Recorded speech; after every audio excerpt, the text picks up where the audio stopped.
wanting to absorb the facts, very on a very dry kind of with a kind of dry approach, not adding my own opinions. That's really, I've been trying to do that, and I've been trying to strengthen that skill throughout the whole Keystone process. So when it came to the presentation, it seemed like a natural kind of organization. Yeah. How much of these systems and policies that Israel has in place right now that you characterize as having parallels, how much would you say that they're demographic concerns, and how much would you say that they're security concerns? That's a great question. I'm not going to break it down with percentages or anything like that. I do think that the security threat is very real. However, there's been a lot of, as I said, unnecessary, hardship and a lot of kind of unnecessary actions, and that's which is unacceptable, especially when we look at Jewish values. And to your second point about the demographics, that's also a huge part of it. Again, the idea of remaining both a Jewish and democratic state really requires a Jewish majority. So it's both of them. They're both really blended together. And the security is also physical security. It's also security of remaining a Jewish state. So they kind of feed each other. Yeah.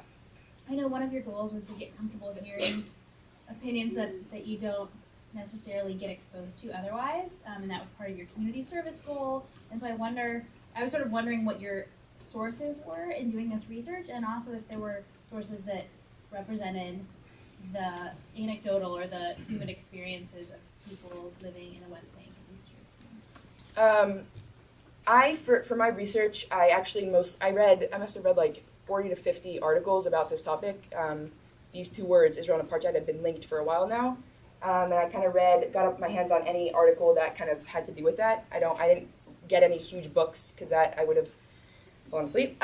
So I decided to focus on articles because I got a lot of dynamic, small bits of different opinions to the point where I could really establish my own. There weren't that many testimonies that I looked at, if that was kind of where you were going, which would be a very interesting take. I kind of took myself out of the emotional part of it, even in a sense. Yes or no? But yeah, so it was mostly articles ranging from Haaretz to Ynet to Al Jazeera to Times of Israel and much more. I think I read I read a ton of different opinions, so I really do think I got a wide view. Yeah. When you did the Taste of Keystone, you mentioned to the school the importance of the community outreach part, and I'm not even sure what you did. I'm wondering if you can talk about that. No, for sure. So I volunteered at the Beat Within, which is super cool. Some of you guys know about it because they came to your ethics class. And basically it's this organization that publishes the writings of incarcerated teens. So I sat at a computer and I typed up, saw the handwriting of these kids who are behind bars, and I typed up their poems, their letters, their narratives, whatever. And I kind of connected this to my Keystone because it was really about hearing stories from people who are otherwise marginalized. And it tied to my bigger theme of understanding and not seeing the people who we usually see as the enemy and as the terrorist, and seeing them as kind of somebody who I can really connect to as fellow humans. Yeah. I was wondering if you could speak to this idea of separation. So like the West Bank, Yeah. there seems to be sort of two sets of roads for people, and there's two rights, like people are living in a separate state. And how do you reconcile the sort of the claim that the West Bank is an apartheid state with the fact that some of those separation elements were instituted by the Oslo Accords as part of a way to draw a distinction between the Palestinians and the Zionists, so that they wouldn't be interacting in a friendly way. Since it was an agreed upon decision, how does that then lead to a conclusion? I don't completely understand your question. So is it about specifically the separate roads? So like the distinction you made of why the West Bank is an apartheid state, Well, or it has similar characteristics to an apartheid era government, is that there are the ideas that the societies are kept separate, and that there are separate identity elements, and there are public what's things that are separate and what haven't. And a number of those separations were agreed upon by Right. Israelis and Palestinians together. So if they're agreed upon, does that Right. change the distinction? I think that's a great question. I don't necessarily think it does. I talked a lot about intention in my paper, and at some point you have to kind of let go of the intention and see what the reality is. And I also did talk about, when I talked about the temporariness of it, that was supposed to be an interim kind of system, which has proved to maybe not be so interim. So that also ties into that. Hopefully I answered your question. Yeah, Mr. Paul. I want to ask you a hypothetical, which, Yeah. you know, Is that whatever your answer is correct. Yeah. You mentioned that the disruption to Israeli civil society that might happen should these Palestinian settlers be repatriated back to Israel. Would the nature of that civil unrest be long-term or short-term? Would it be violent or civil? And would that be preferable or not preferable to the long-term problem of maintaining a quasi-apartheid state in West? That's a great question, and like you said, it is a hypothetical.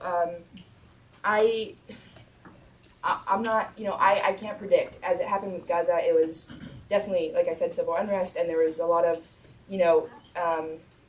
fighting between Jews, which is always really hard to see. And this would be on a much larger scale. I think it would disrupt kind of the country in the short term, and it might have long-term lasting effects. Not totally sure what that would look like. Would it be worth it? Again, I don't. That's one of the things. I mean, that seems like the most kind of tangible, realistic, solution. But it's hard to see what the effects would be on the country. Yeah, Dr. Sindel.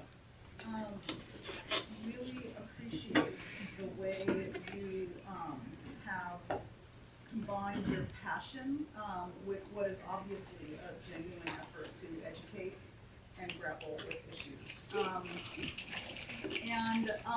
I also appreciate your sort of underlying, I think, assertion, which is the solution really fundamentally lies with promoting understanding. And that's what I want to ask my question about, which is, where do you go next with this? It's clear that this was a key step in your own personal process of being more settled with yourself. Mm-hmm. But what comes next for Adia Loof and promoting understanding in this situation? Thank you. That was a great question. I thought it was going to be much more challenging. No, that's challenging. But I thought it was going to be like, but you said this and it's actually this. So we're good. Anyway, again, like I said, I'm going to the IDF, and then I'm heading off to college to New York. So I will be around. I will be in environments that will definitely where this conversation will come up for sure. And I think that as far as understanding, I mean, it's the way you approach. I mean, people say things, I guess, just on a very simple level, just me speaking up and saying, hey, what about this? What about this? Listen to this. I think just me kind of talking to people on a personal level and impacting personal decisions. I think that's how it starts.